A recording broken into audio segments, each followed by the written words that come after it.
The state Senate wants bigger tax cuts.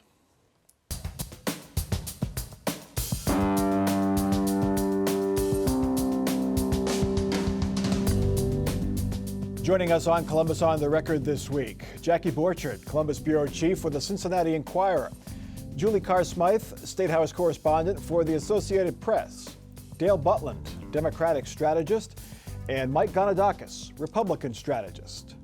As the state budget works its way through the State House, each branch of government gets more and more generous. Governor DeWine said no tax cuts. The House offered a 6.6% income tax cut in its plan, but it also wiped away much of a tax break enjoyed by sole proprietors.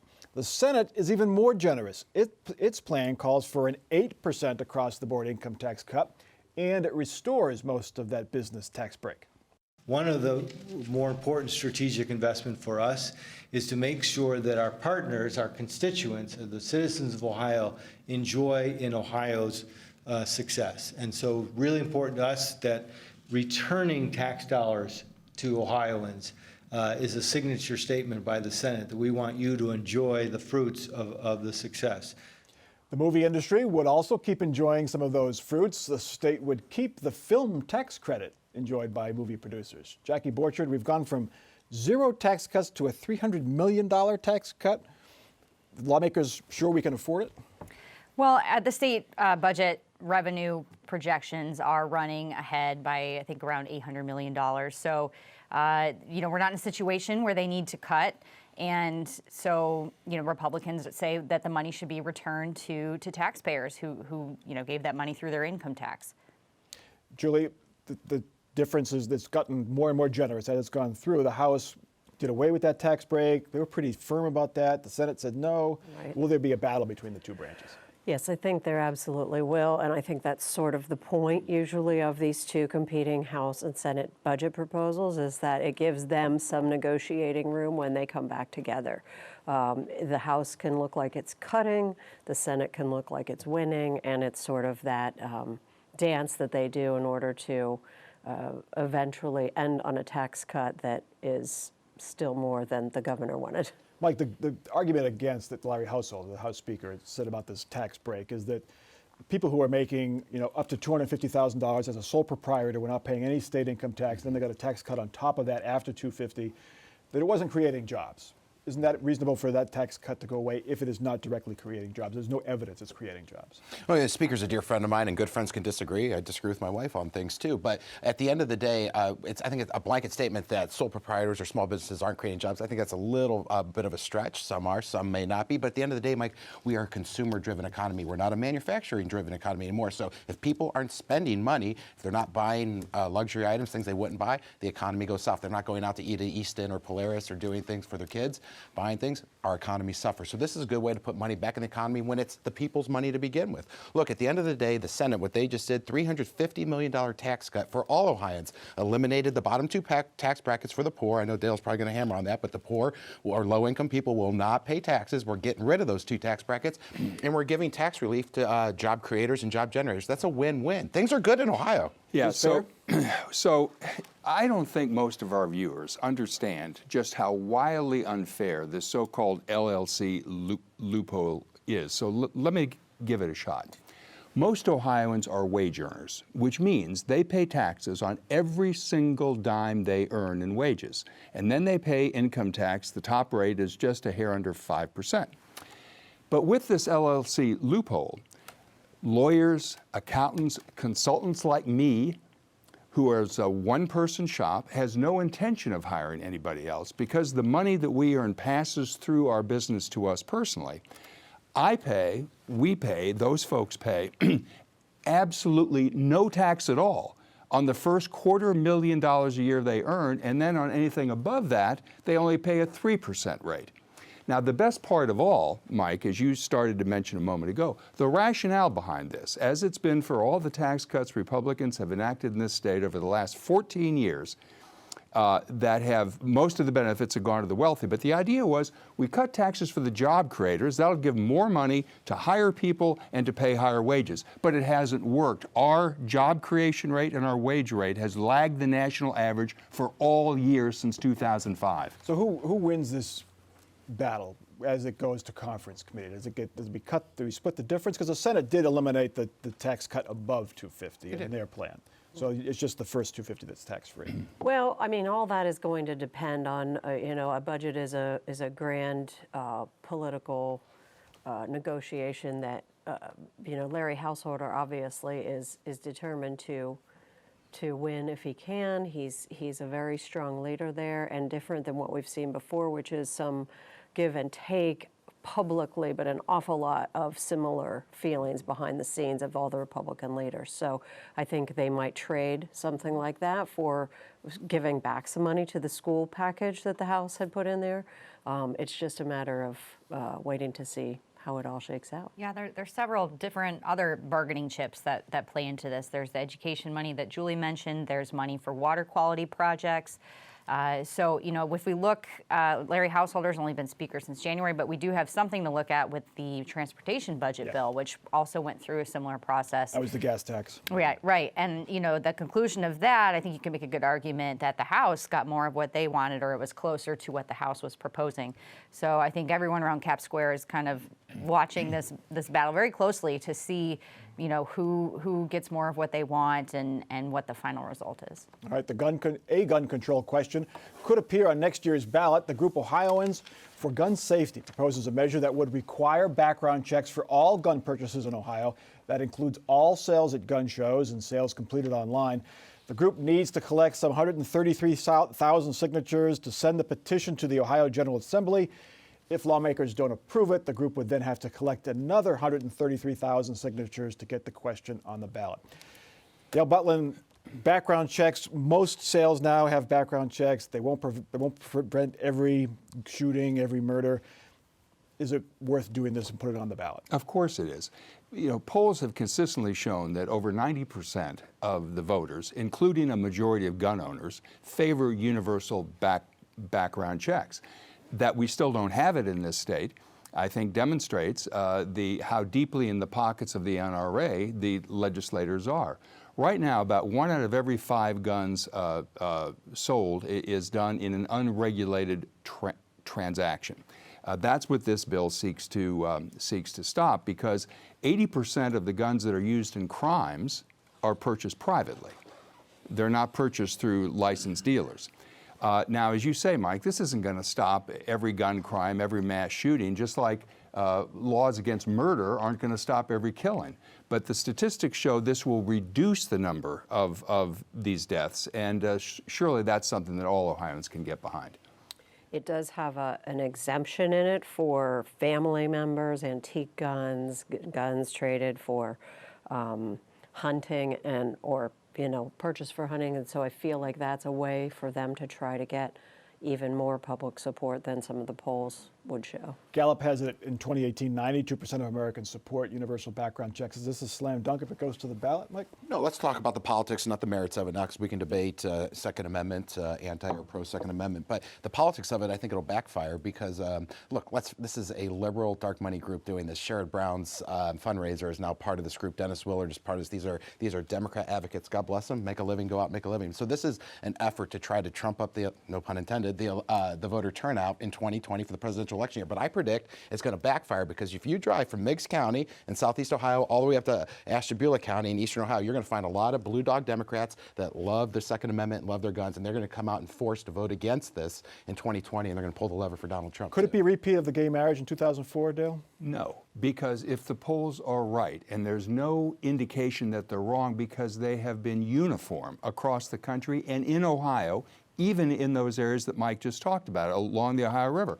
Over 90% of the people and a huge majority of gun owners back universal background checks. Why not? All you're trying to do is keep guns out of the hands of felons, of domestic violence types, and people who are mentally ill. How the ads are going to go. This is the first step towards gun control, and it's going to energize the gun rights folks and the NRA supporters. Well, that's how these ballot issues work. It's like it could be the best idea in the world, but if you have a well-funded opposition, They find one thing in the proposal that they can, blow up and make really unpleasant for voters. And this, I think, is easy to do. I talked with the president of the Buckeye Firearms Association, which lobbies for Second Amendment rights in Ohio. And, his main concern was, look, a gun, if someone wants to sell their gun to their neighbor, what this would require them to do is to go out and find a licensed firearms dealer and go through that person, so they'd have to pay an extra fee. And you don't have to do that with, a lawnmower or, really anything else. And that's one of those things that's not in those exceptions, but that could be something that is easy enough to explain to the regular person that would get them to vote against it. How many murders by lawnmower do we have in this country anyway? Well, I was going to say, we do have to recall the context of this, which is the mass shootings that have been happening that are grabbing the public's attention more and more, and larger numbers of people are either affected or knowing people who are affected, and that will be what the proponents will go for. Any chance of a deal being cut with lawmakers in this group to keep it off the ballot? It's happened before where they've reached some kind of deal. I mean, the redistricting was one. Not, in my opinion, at least not a chance. Governor DeWine is proposing some red flag legislation. Maybe there might be an opening there, but the people that are moving it forward, as Jackie's article and others have pointed out, it looks like they're prepared to go to the ballot regardless of what the governor does. So I don't see any legislative attempt to knock this out. This is an initiated statute. It's not going to be in the Constitution. So that right there takes away that argument of we don't want this in our Constitution. But so the legislature will have, if they get the signatures, they will have a chance to look at it. They'll have 4 months to look at it. They can make changes to it. They can, in the past they've typically just not done anything with these, but they will have a chance to do something with it. All right. As the 2020 election approaches, officials worry about hacking and other cyber attacks on our election system. Ohio Secretary of State Frank LaRose has ordered Ohio's county boards of elections to undergo a security check by the middle of next month. The Federal Department of Homeland Security will conduct the tests. LaRose also demands local elections boards tighten up email systems and conduct criminal background checks on employees and contractors. Julie Carr Smythe, is there any real evidence that people are messing with our system, or is this just a precaution? There isn't evidence of that, and in fact, we should be really clear that this is not about voting machines or anything to do with manipulating the vote. What this has to do with is, as LaRose even says, almost a perception. For example, if you go into a board of elections and they have a glitch on their website the night of the election, that doesn't affect the vote, but it sure does affect your confidence in the people who are handling your vote. So we're looking at the back-end systems, the management of the voting rolls, registration systems, that kind of thing, not the actual machines. Right. Right. IT, it's a directive, but it's a partnership between Secretary of State, Department of Homeland Security, and all 88 county board of elections. This is a good thing. It's forward thinking, and it's fluid. It's not just a static directive. As we move forward and the hackers get smarter and tapping into board of elections systems, this directive will help. Look, this requires the Secretary of State through HAVA funds to give $50,000 to all 88 counties to help them upgrade their IT systems, and DHS will fly in to all 88 county boards of elections to check to make sure their physical security is appropriate too. So kudos to Frank LaRose, our great Secretary of State, for being forward thinking. 88 counties, okay, 80, at least, let's say 30 different systems that these counties are using.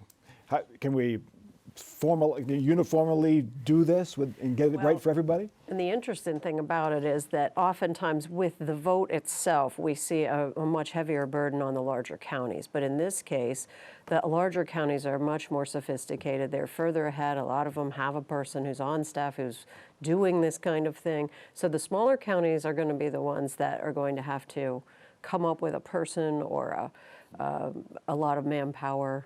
Or an IT person solution. power to do it. An IT solution. So Secretary of State LaRose deserves credit for doing what he's doing. But look, if we learned anything from both the Mueller report and the conclusions of all 17 of our intelligence agencies, is that the problem goes far beyond the kinds of things we're doing here with Mr. LaRose.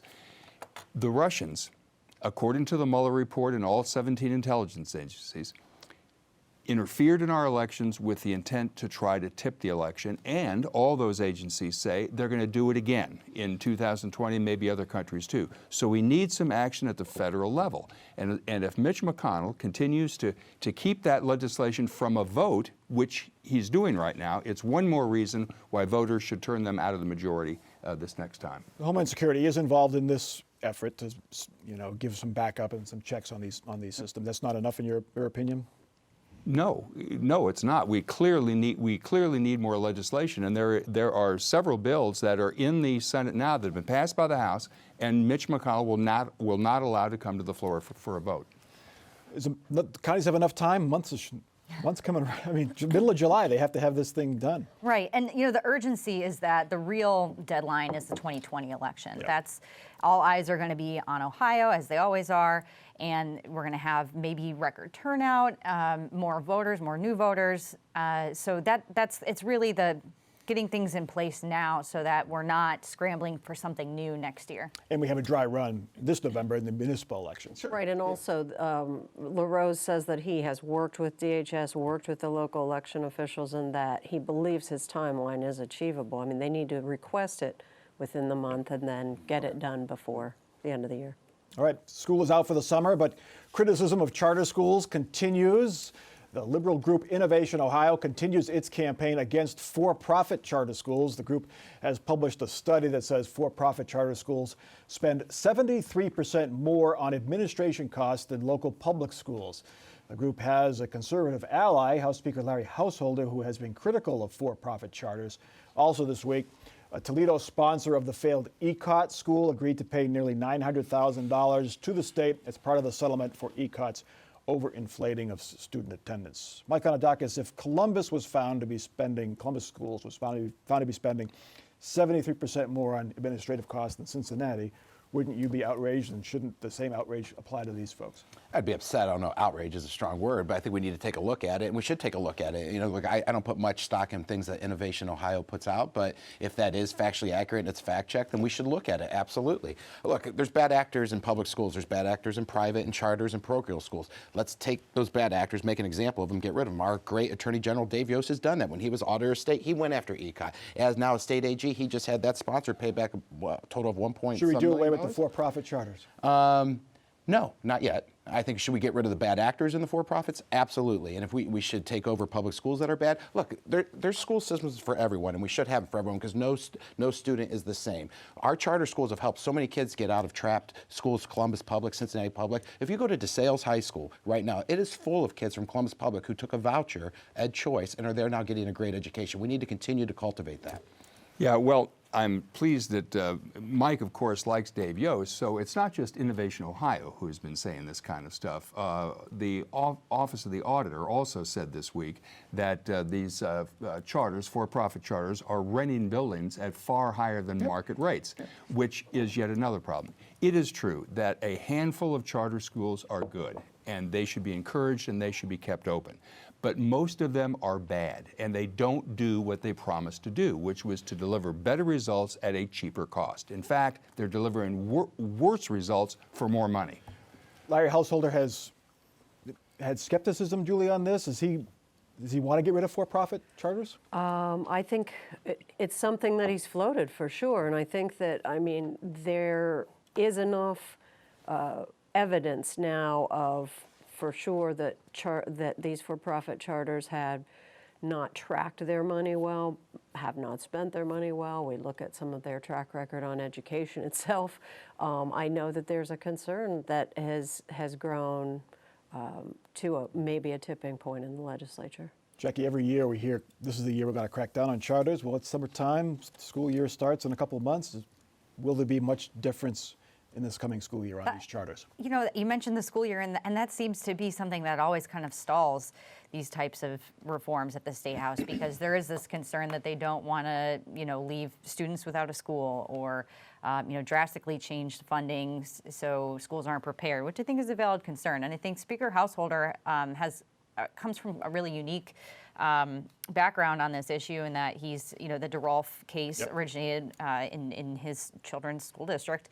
And that's the case that where the Supreme Court found Ohio's school funding model unconstitutional. And, that's something that he tried to address his first time around in the House, and it's something that he said that he wants to work on this time. And charter schools, funnel into that because the charter schools receive money per pupil from the school districts where those students otherwise would be attending school. Yeah. There was a talk of having the state fund it directly, so that's going to happen? I don't know. Whose budget was that in? Yeah. Is that DeWine's budget? I think it was. Well, there is so many a school, budgets there ago. is a school funding bill Yeah. that they'll get to probably later this year. All right. It's the end of an era in Columbus media. The Wolf family soon will leave the media business altogether. The Wolfs sold the Dispatch in 2015, but it hung on to Channel 10 and WBNS Radio. This week, the family announced it will get out of broadcasting, selling WBNS TV and radio and its TV station in Indianapolis for just more than $500 million. Tegna Corporation will take over. It's based in Virginia. So what that means is that all commercial television stations in Columbus will have out-of-town owners. Dale Butlin, you've watched the media in this town for a long time. What do you make of this? End of an era, I guess. Oh, it is. As you say, every television station now and the newspaper in this town are all run by giant out-of-state Every commercial television station. Yeah. We're still locally owned. Perhaps no family in America so dominated the news media of a major American city as the Wolf family did in this one. And while it's tempting to mourn the loss of local control and ownership, there is a positive side to this, especially for those who think that media has a responsibility for even-handedness in its treatment of politics and public policy. The Wolfs were hyper-partisan, and I just found an interesting stat. They owned the newspaper for 110 years, from 1905 until they sold it in 2015. Does anyone at this table happen to know how many Democrats they endorsed for president in all that time? Exactly one. Woodrow Wilson in 1912, 107 years ago. So if you think that there's a responsibility for even-handed treatment, particularly on the editorial page, this is not a bad development. I have another take on that. As full disclosure, my husband works for the Dispatch, and a family-owned news organization, it's just different. Everything is administered different. There's usually more benefits are usually better. Perks are better. They tend to take care of their employees more. And so anytime that a news organization is bought out by a major corporation or an out-of-state owner, there are usually layoffs, benefits are cut. There's no more raises, and the employees while the Wolfs may have had an ideological bent that made it onto their pages that a lot of people didn't agree with, they did treat their employees very well. Yeah, I think it's a generational issue. I think us older folks, care about it more. If you ask a 25 to 35-year-old, they don't know who the Wolfs are. They're friends with Kim Kardashian on Instagram, but they don't know anything about local control of papers. But as Jackie said, she's dead on right. When big companies come in and buy smaller local companies, there's going to be layoffs, there's going to be changes, and it's not good. Much more bottom line oriented. Yep. There's at least one study that I looked at that did show, though, that local ownership doesn't necessarily mean that newscasts are any better. So, that is, I guess, a sort of a positive for those who are left at those stations hoping to still do great journalism. All right. Finally this week, we lost a very good friend, Jim Siegel, longtime Dispatch State House reporter and regular panelist on this show, died. He was only 46 years old. It was stunning news. He sat at this table just last week. He was a wonderful reporter, a better man, a husband and father. We will miss his straight shooter style. Here's a sample. There's a key question here is the tax fairness. Someone making, under the current law, someone making $60,000 is paying the same tax as someone making $300,000 if they have that $300,000 in business income. There are Democrats up in Northern Ohio who definitely want to see this happen and want to see these plants saved. There are Republicans in Southern Ohio who are looking around going, nobody seemed to care a lot when all these coal plants were being shut down. Why are we so worried now? I think they are happy frankly, that they're going to get a governor who they can start talking to again. I mean, let's face it, the Republican leadership has not had much conversation with Governor John Kasich in a long time, months. You know what Jim Siegel's favorite suit coat was? Those weren't all on the same day? No, 3 different appearances. Usually we have our off-the-record comments, but we'll devote that to memories of Jim. Mike Onotakis, you're up first. Sure. My fondest memory of Jim is not as a reporter, and he was second to none. It was must-read daily if you want to know what's going on at the State House. But it was the private conversations walking in the halls of the State House, and we always talked about our kids, high school sports, and what was going on in their lives and my kids' lives. And I hope someday I can look back and say I was as good of a father and a husband that Jim Siegel was to his. Dale? You know, a life that ends too soon is always a shock, and Jim Siegel was so full of life that I suspect even death was caught off guard. What I remember best about Jim is I used to tease him with some regularity about what he always cheerfully admitted was his complete lack of any sense of fashion, as we just saw in the clip. He would wear striped shirts with plaid jackets and ties that never seemed to go with either one of them. But he was proof positive that clothes don't make the man. His nose for news and his analysis were always razor sharp. So, via con Dios, my friend, you will be missed. You are one of the best. Julie? I pulled some of Jim's great writing, which I think that one of the best things about his reporting was how he was able to take this sometimes very dry but very important beat. And one of the things he said, for example, was that Ohio's school funding formula was, quote, so off kilter, only 18% of districts are even getting an amount of the money the formula says they